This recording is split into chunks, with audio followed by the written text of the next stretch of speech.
Halo, Assalamualaikum warahmatullahi wabarakatuh. Apa kabar? Kembali lagi dengan saya, Mulia Fitri SMSI, selaku dosen pengampu untuk mata kuliah Ekonomi Kependudukan. Apa kabar semuanya rekan-rekan mahasiswa? Nah, di pertemuan kali ini kita sudah masuk pertemuan keempat ya. Sesuai dengan rencana pembelajaran kita, bahwasanya kita akan memfokuskan pada pertemuan kali ini tentang bagaimana itu teori kependudukan. Ya, teori-teori seperti teori Malthusian, dan teori-teori kependudukan kontemporer atau yang biasa digunakan saat ini. Nah, sebelumnya kita sudah belajar bagaimana transisi demografi, bagaimana penurunan penduduk, dan lain-lain. Nah, saat ini kita lebih memfokuskan atau lebih mempelajari tentang bagaimana teori-teori yang terkait dengan kependudukan dan kaitannya kepada perekonomian.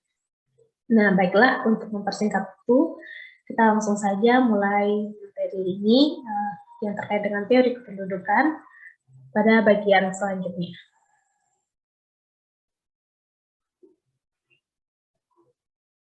Nah, pada bagian ini kita fokuskan dulu learning objektifnya untuk subjek teori kependudukan ya. Untuk pertemuan yang membahas tentang teori kependudukan ini, learning objektifnya adalah kita bisa mengetahui apa aja teori-teori kependudukan yang sudah dikemukakan oleh para ahli seperti dari Robert Malthus, yang ditulis dalam bukunya Essay on the Principle of Population dan teori sosialis Marxis. Lalu ada teori neo-Malthusian, dan yang terakhir adalah teori kependudukan kontemporer. Nah, baiklah, kita bahas satu-satu teori-teori yang berkaitan dengan teori kependudukan tersebut. Yang pertama adalah teori Malthus. Teori Malthus dikemukakan atau disampaikan pada bukunya yang berjudul Essay on the Principle of Population.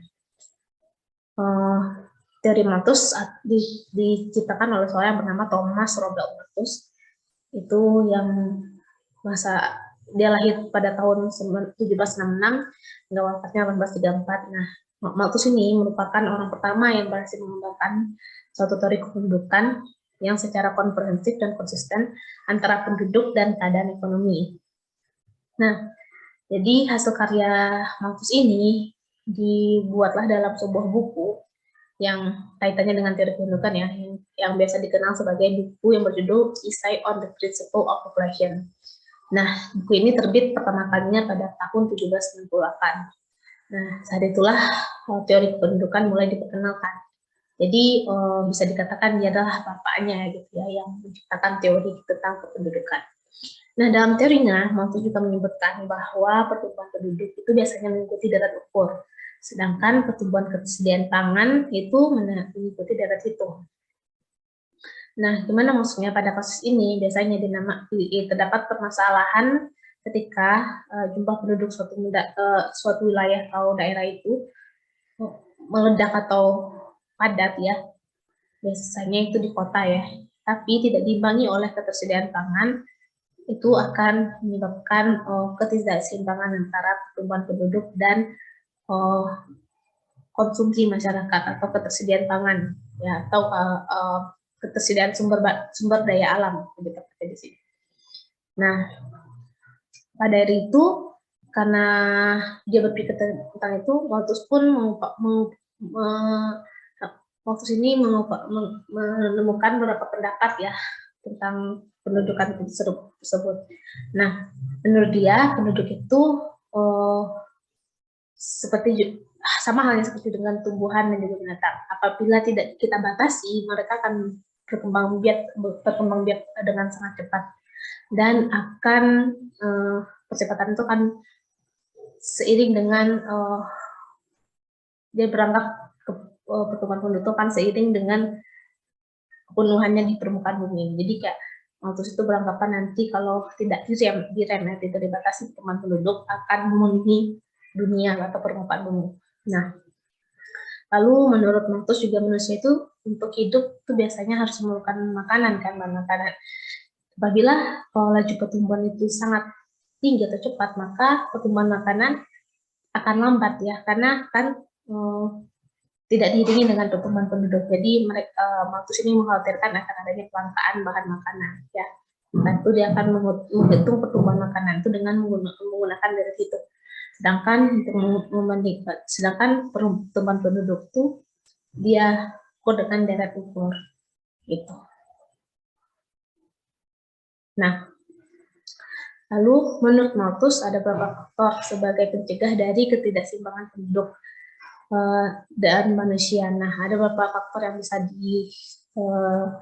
bisa digunakan ya, yang ada beberapa faktor yang bisa digunakan untuk mencegah ketidakseimbangan pertumbuhan penduduk tersebut. Yang pertama ada faktor preventive check, jadi dengan cara penundaan perkawinan, penundaan hawa nafsu, atau ini lebih kita kenal sebagai mungkin KB ya pemasangan kontrasepsi. Lalu ada positive check ya, itu adalah untuk pengendalian dari bencana alam, wabah penyakit, dan terjadi kejahatan atau peperangan. Nah, namun kenapa si Malthus itu kan berpikirkan pertumbuhan penduduk yang tinggi, yang pesat kadang akan menghasilkan yang namanya pertumbuhan sumber daya alam. Jadi pertumbuhan penduduk itu tidak sebanding dengan bahan makanan ya, supply food-nya ya. Nah, tapi di sini Malthus tidak memperhitungkan hal-hal seperti ini pada saat itu ya. Bahwasanya nantinya ada kemajuan bidang transportasi yang dapat menghubungkan satu daerah dengan daerah lain, sehingga distribusi makanan itu dapat berjalan, jadi tidak ada kelangkaan makanan. Lalu kemajuan bidang teknologi, terutama di bidang pertanian, yang akan bisa meningkatkan hasil produksinya. Lalu juga usaha pembatasan kelahiran bagi pasangan yang sudah menikah, juga belum mempertimbangkan hal ini. Nah, lalu fertilitas itu biasanya akan menurun apabila ada perbaikan ekonomi di suatu wilayah dan standar hidup penduduk sudah naik, ya, dan itu sudah terjadi pada saat ini. Nah, kita lihat di sini, jadi Malthus itu bisa membuatkan kayak diagram ya atau kurva ya. Nah, ini kuantiti pertumbuhan penduduk di sumbu X, di sumbu Y, ya, di sumbu Y-nya, dan di sumbu X itu adalah waktu ya. Nah, di mana nantinya pertumbuhan penduduk itu akan melampaui dengan sumber daya alam yang ada atau supply food yang tersedia. Itu yang dikhawatirkan Malthus ya, menurut teorinya. Maka itu dia harus membatasi pada titik tertentu, ada titik kecelakaan ini. Nah, jadi Malthus itu menyebutkan bahwa the world's population will multiply more rapidly than available food supply. Jadi menurut Malthus itu world population itu akan populasi itu akan semakin bertambah setiap tahunnya tanpa diiringi oleh ketersediaan pangan seperti itu. Nah, lalu yang kedua adalah teori sosial Marxist yang biasa kita kenal sebagai population laws. Nah, ini adalah aliran atau sosialis yang menentang dari teori Malthus, atau yang biasa kita kenal adalah sebagai aliran Marxist, dikemukakan oleh Karl Marx dan Engels. Nah, aliran ini tidak sependapat dengan Malthus. Jadi, bila tidak dibatasi penduduk, jadi dia tidak sependapat dengan Malthus bahwa pertumbuhan penduduk yang cepat akan menyebabkan kekurangan makanan. Nah, menurut Marxis ini, tekanan penduduk suatu negara bukanlah tekanan penduduk terhadap bahan makanan, tapi tekanan terhadap kesempatan kerja, ya, misalnya di negara kapitalis. Nah, Marxis juga berpendapat bahwa semakin banyak jumlah penduduk manusia, maka semakin tinggi produksi yang akan dihasilkan. Nah, jadi dengan demikian tidak perlu diadakannya pembatasan penduduk menurut Marxis. Marxis sangat menentang dari teori Marxis ini sangat menentang dari teori Malthus. Nah, Marxis juga berpendapat bahwa semakin banyaknya jumlah manusia akan semakin tinggi produk yang dihasilkan kan tadi. Nah, jadi dengan demikian menurut Marxis tidak perlu diadakan pembatasan penduduk. Nah, jadi menurut aliran Marxis ini, dia berpendapat bahwasanya pertama populasi manusia tidak akan menekan makanan, tapi akan mempengaruhi kesempatan kerja. Dan itu juga sudah terbukti ya. Nah, di saat sekarang ini menurut saya sih yang lebih tepatnya sih sosialis Marxis ya, karena memang semakin tinggi jumlah penduduk suatu wilayah, kesempatan kerja pun akan semakin berkurang ya. Nah, jadi kemiskinan atau kemelaratan itu bukan terjadi karena cepatnya pertumbuhan penduduk, tapi karena kaum kapitalis yang mengambil hak para buruh ya. Kapitalis ini ya negara-negara yang diktator ya, gitu. Nah, semakin tinggi tingkat populasi manusia, maka akan semakin tinggi produktivitasnya. Jadi jika teknologi tidak bisa menggantikan tenaga manusia, maka misalnya jadi semakin tinggi tingkat populasi manusia karena akan menghasilkan produktivitas yang tinggi, dan itu akan dibarengi dengan pertumbuhan teknologi yang akan bisa menggantikan tenaga manusia.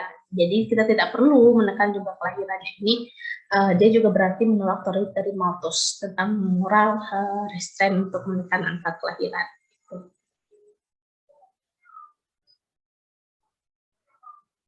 Nah, dan juga menurut Karpman sendiri, dan itu akibat pertumbuhan penduduk dalam sistem kapitalis adalah adanya kemiskinan dan overpopulation ya untuk negara-negara kapitalis. Nah, contohnya negara-negara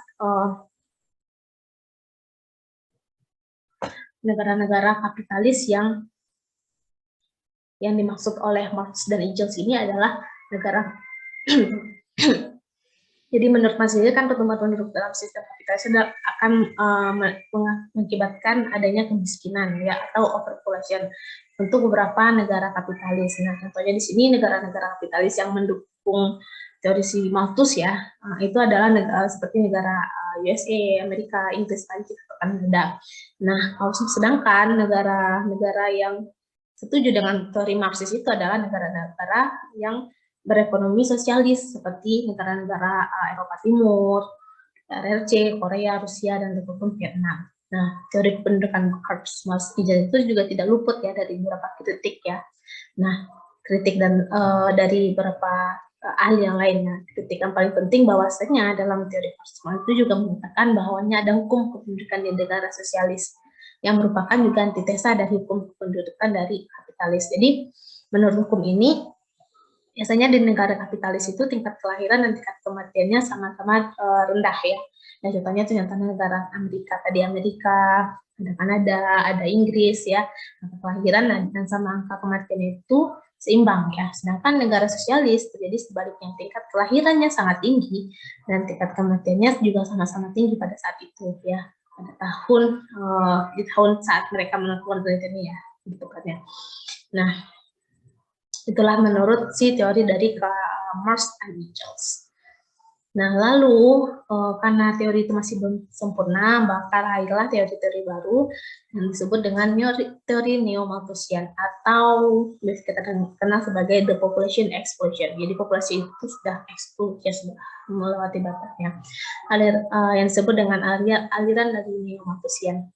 Nah, ini diteliti oleh Garrett Hardin dan Paul Ehrlich. Nah, itu pada awal abad 20 itu kan teori Malthus itu kan diperdebatkan kembali oleh kelompok-kelompok yang setuju dengan aliran Malthus. Tapi ada juga aliran yang menentang teori Malthusian. Nah, aliran ini sangat menganjurkan untuk mengurangi jumlah penduduk dengan menggunakan cara preventive sex, yaitu dengan menggunakan alat kontrasepsi. Nah, lalu pada tahun 1871, Andrews juga menulis buku tentang The Population Bomb yang kemudian direvisi sebagai Population Explosion yang berisi bahwasanya pada tahun itu sudah terlalu banyak manusia di bumi. Keadaan bahan makanan juga sangat terbatas. Jadi dia sudah seperti pendapat dengan aliran Malthus ya. Berarti mereka sudah menentang yang aliran Marxian tadi ya. Kalau aliran Marxian ini kan dia menentang aliran Malthus karena dia tidak perlu membatasi jumlah penduduk karena pertumbuhan penduduk karena secara alami kan bertumbuh dan adanya nanti juga perkembangan teknologi. Yang dikhawatirkan adalah kesempatan kerja yang akan membuat orang itu tidak sejahtera hidupnya nantinya ya. Lalu setelah itu juga lingkungan rusak juga sebab populasi manusia yang meningkat. Nah, ini juga sudah terjadi pada tahun-tahun pada saat sekarang ini teori dari neo-Malthusian itu sudah terbukti pada saat sekarang ini, di mana penduduk di dunia sudah terlalu banyak, keadaan makanan yang juga sangat terbatas, kadang satunya ya kayak minyak goreng aja bisa langka, walaupun kita yang walaupun sumber daya minyak di Indonesia itu sangat sangat banyak ya, kita juga kita adalah negara yang mengekspor CPO. Nah, lingkungan yang rusak akibat populasi Indonesia yang meningkat ya, global warming itu juga sudah membuktikan teori dari neo-Malthusian pada saat ini. Nah, lalu analisis dari neo-Malthusian itu disempurnakan oleh Meadow tahun 1972 melalui bukunya The Limit to Growth. Dia melihat hubungan antara variabel lingkungan, penduduk, produksi pertanian, dan produksi sumber daya alam dan polusi. Bagaimana pengaruhnya ke pertumbuhan penduduk. Nah, lalu setelah itu lahirlah teori-teori kependudukan kontemporer. Nah, setelah abad ke-20 itu dilakukan reformasi kembalinya teori Malthusian dan Marx tadi yang merupakan rintisan dari teori kependudukan di awal-awal tadi. Lalu disempurnakan dengan teori kontemporer ya. Nah, di teori kontemporer ini ada dibedakan dalam dua kelompok ya. Ada teori fisiologi dan sosial ekonomi, dan teori teknologi yang lebih dikenal dengan sebutan teori kependudukan optimis. Nah, teori-teori tersebut dikemukakan oleh beberapa para ahli yang sangat kita kenal namanya ya. Salah satunya ada John Stuart Mill di sini ya, yang menyebutkan bahwa adanya teori fisiologi dan sosial ekonomi yang berkaitan dengan teori kependudukan. Ada teori kapilaritas sosial yang dikemukakan oleh Arsène Dumas, dan teori kompetisi oleh Emile Durkheim, lalu teori fisiologis yang dikemukakan oleh Sadler dan Doubleday ya. Oke, kita bahas satu-satu keempat teori ini yang kita bisa sebutkan bahwasanya teori adalah teori kependudukan yang sudah kontemporer ya, yang sudah diperbarui formulasinya merujuk dari teori Malthus dan Karl Marx. Yang pertama, teori fisiologi dan sosial ekonomi yang dikemukakan oleh John Stuart Mill. Ya, John Stuart Mill itu sangat menerima sekali ya, bahwasanya setuju dengan argumen Malthus bahwasanya laju pertumbuhan penduduk itu dapat melampaui pertumbuhan ekonomi. Ya, jadi kalau di sini di secara garis besarnya adalah dia menghitung pertumbuhan ekonomi. Sedangkan Malthus tadi kan kelangkaan bahan makanan. Jadi produktivitas orang seperti standar kehidupan dapat mempengaruhi fertilitas ya. Semakin sejahtera jumlah anak yang masih hidup akan semakin sejahtera jumlah suatu keluarga ya, maka anak yang masih hidup jumlah anak yang masih hidup maka semakin sedikit angka kematiannya ya gitu. Nah, tidak ada bukti-bukti yang meyakinkan bahwa kemiskinan itu dikarenakan adanya sistem kapitalis seperti teori Karl Marx sebutnya. Jadi, John Stuart Mill ini juga menentang ya bahwasanya tidak ada hubungannya kapitalis atau sosialis terhadap pertumbuhan penduduk. Apabila suatu waktu di suatu daerah tertentu terjadi kekurangan bahan makanan, itu akan terjadi hanya sementara saja. Jadi, biasanya akan ada yang namanya sistem import bahan makanan dari daerah lain atau memindahkan sebagian penduduk di daerah lain agar tidak terjadi kekurangan makanan. Ya, ini sesuai dengan teori. Jadi dia lebih mendukung dari teori Malthus ya. Dan juga John Stuart Mill juga mengatakan bahwa sedikit banyaknya jumlah anak itu biasanya ditentukan oleh manusia sendiri. Manusia akan mengontrol berapa banyak anak yang ingin dilahirkan. Oke. Oleh sebab itu, peningkatan pendidikan tidak hanya untuk orang kaya, tapi juga untuk penduduk yang tidak mampu. Jadi dengan peningkatan pendidikan, terutama pada perempuan ya, perempuan akan lebih rasional dan memutuskan berapa jumlah anak yang mampu mereka hidupi. Tuh. Nah, jadi teori fisiologi dan sosialisnya dia berpikir secara fisik ya, fisiologi dan juga bagaimana dampak sosial dan ekonominya terhadap pertumbuhan penduduk. Lalu yang kedua ada teori kapilaritas sosial yang dikemukakan oleh Arsène Dumont. Nah, Arsène Dumont ini menyebutkan bahwa teori kapilaritas sosial itu menggunakan dasar pada keinginan seorang untuk mencapai kedudukan yang lebih tinggi dan melebihi apa yang telah dia capai sendiri. Jadi mereka ingin kayak itu sifatnya dari dasar dari manusia ingin melebihi dari apa yang dia capai. Nah, untuk mencapai kedudukan yang lebih tinggi dari yang telah ia capai dalam masyarakat, maka keluarga yang punya jumlah anak yang banyak merupakan hambatan utama ya. Nah, nanti akan biaya untuk anak itu akan lebih besar ya. Nah, teori kapilaritas sosial dapat berkembang baik pada negara yang memiliki sistem demokrasi, di mana setiap individu mempunyai kebebasan untuk mencapai kedudukan di masyarakat, termasuk menentukan jumlah anak ya.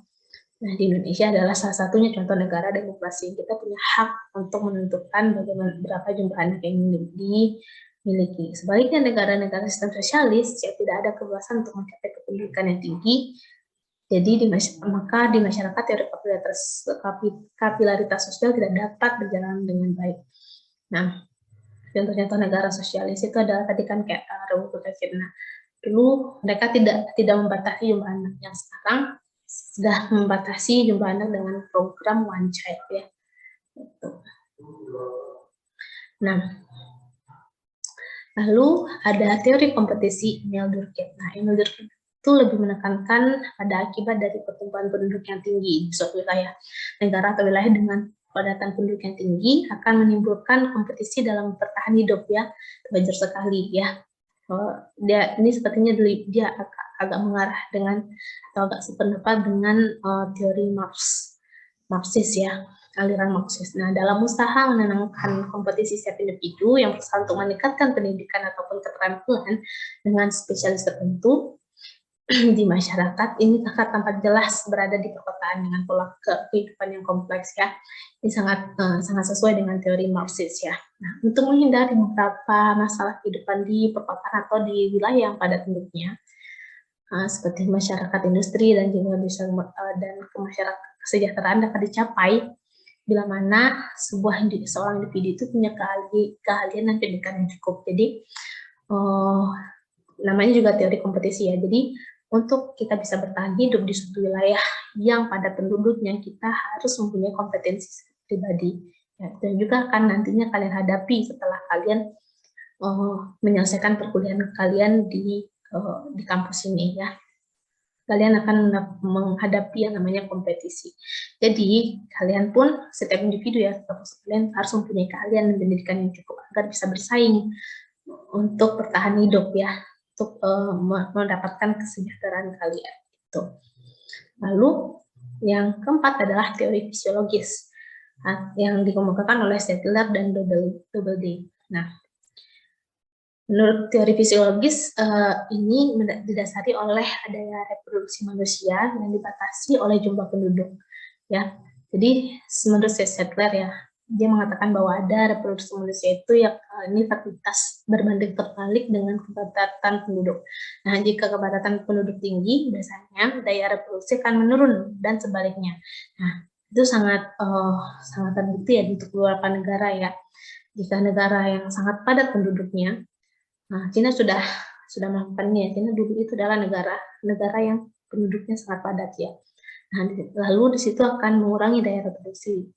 Dan sebaliknya, lalu sebaliknya seperti negara-negara maju saat sekarang kayak Jepang. Nah, penduduknya tidak terlalu padat, maka daya reproduksinya harusnya lebih meningkat. Gitu. Teori fisiologi, sedangkan dari teori fisiologi menurut Doubleday agak berbeda ya dari Settler. Nah, daya reproduksi penduduk yang tinggi berbanding terbalik dengan ketersediaan bahan makanan. Nah, jika penduduk suatu daerah terancam bahaya, maka mereka akan biasanya mengimbangi dengan meningkatkan daya reproduksi ke yang lebih besar. Gimana salah satu contohnya? Kayaknya kita contohkan kayak Korea Selatan sama Korea Utara ya. Nah, itu kan Korea Selatan itu adalah negara yang selalu terancam bahaya Korea Utara. Nah, maka mereka biasanya akan meimbangi dengan meningkatkan reproduksi yang lebih besar. Jadi kita lihat sekarang ya, negara Korea Selatan itu tingkat produktivitasnya sangat tinggi ya dibandingkan dengan Korea Utara. Nah, selanjutnya dikatakan kekurangan bahan makanan akan merangsang bagi daya reproduksi manusia. Nah, sebaliknya, kelebihan bahan makanan akan mengekang daya reproduksi. Ya, ini lebih ke bagaimana fisikly kita ya. Nah, ya faktanya ditemukan bahwa dalam masyarakat yang berpendapatan rendah banyak ditemukan jumlah keluarga besar ya. Ya, ini sangat terbukti sekarang ya. Biasanya orang yang memiliki jumlah anak yang banyak itu adalah biasanya itu penduduk-penduduk yang berpenghasilan rendah. Sebaliknya, keluarga kecil banyak dijumpai sebaliknya keluarga-keluarga yang punya kehidupan yang lebih sejahtera bahkan memiliki jumlah anak yang sedikit. Nah, itu untuk masa saat sekarang ini juga sudah terbukti dari teori fisiologis yang dikemukakan oleh Settler dan Doubleday tersebut. Nah, oke, kira-kira begitu ya beberapa teori yang telah dikemukakan dari mulai dari Malthus, lalu ada Marxist dan Young-Malthusian, dan teori-teori kontemporer yang terbaru. Nah, di sini saya mau memberikan pertanyaan yang menurut pendapat kalian ya, dibandingkan dengan teori kependudukan Malthus dan sosialis Marxis, apakah Anda menyetujui salah satu dari antara dua teori tersebut atau sama sekali tidak setuju dengan teori tersebut? Nah, Malthus tadi kan dia khawatirkan pertumbuhan penduduk yang sangat besar atau tinggi akan mengakibatkan kekurangan bahan makanan atau kelangkaan bahan makanan. Sedangkan sosialis Marxis tadi dia tidak mengkhawatirkan kekurangan bahan makanan, tapi daya saing dalam mendapatkan pekerjaan. Nah, menurut kalian lebih setuju dari teori yang mana? Nah, misalnya yang kedua, question kedua, orang tua Anda itu kira-kira termasuk aliran fisiologis yang mana? Apakah Settler, Thomson, atau Doubleday? Nah, Settler tadi kan dia bilang, Doubleday tadi dia bilang kan orang-orang kaya itu anaknya lebih sedikit, sedangkan orang miskin anaknya lebih banyak. Nah, menurut kalian orang tua kalian itu masuk ke kelompok aliran fisiologis yang mana? Gitu. Ya, nanti kita akan jawab atau kita akan diskusikan pada kelas kita minggu ini. Oke, baiklah, mungkin sekian dulu video pembelajaran dari saya untuk teman 4 kali ini. Silahkan ditonton videonya sebelum kita memasuki kelas nantinya. Dan mohon maaf atas segala kesalahan dan kurang saya, kami dari tim teaching ekonomi kependudukan, mata kuliah ekonomi kependudukan Fakultas Ekonomi dan Bisnis UPN Veteran Jakarta mengucapkan terima kasih. Assalamualaikum warahmatullahi wabarakatuh. Salam bela negara. Bye.